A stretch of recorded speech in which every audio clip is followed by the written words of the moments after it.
Purpose is I don't work any harder than I have to. That sometimes the person knows exactly what I'm talking about, both consciously and unconsciously. So it just becomes redundant to say it.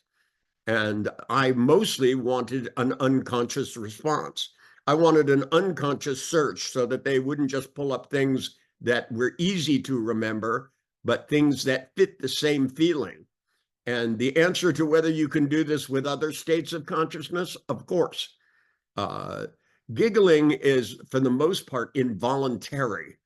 And that's why I choose a lot of things about giggling and laughing and things like that, because for the most part, the reason you can't tickle yourself is because it has to come from the outside.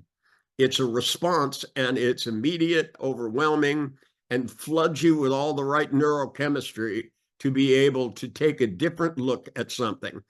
This is what makes comedy in society so important, and makes all this woke attack on comedy so ridiculous, because our ability to stop and laugh at things is what makes us have perspective. It takes us out of our model of the world for a moment, lets us laugh at things. It doesn't mean we give up our beliefs.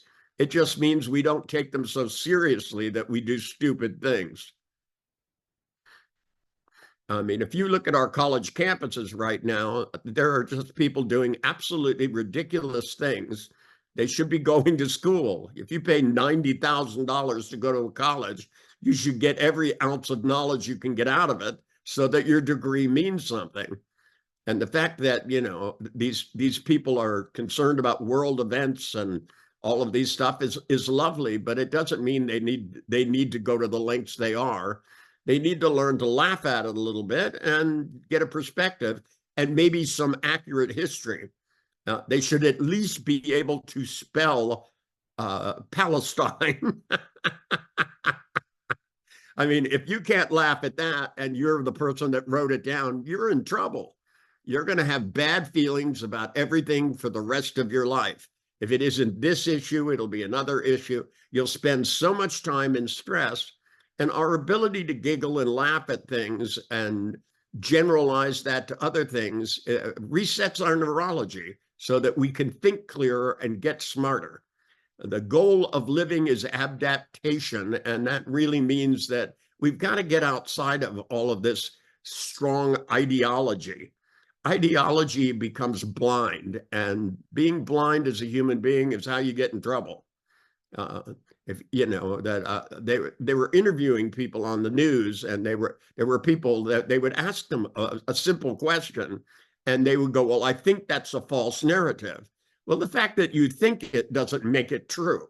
The fact that I can think that 30,000 people were killed as collateral damage doesn't mean there were 30,000 people killed. It just means I'm thinking it. And, you know, you have to verify things, find out if there's accuracy, and you have to consider the source. And quite frankly, I don't trust the source on either side of this particular conflict. When they tell me how many people were killed and how many casualties they are, it's not their job to tell the truth. It's their job to influence minds. And, you know, politicians are the same way when they come and tell us. One is telling us the economy is crap, and the other is telling us everything is wonderful. You can't trust them because their motivation is to get elected.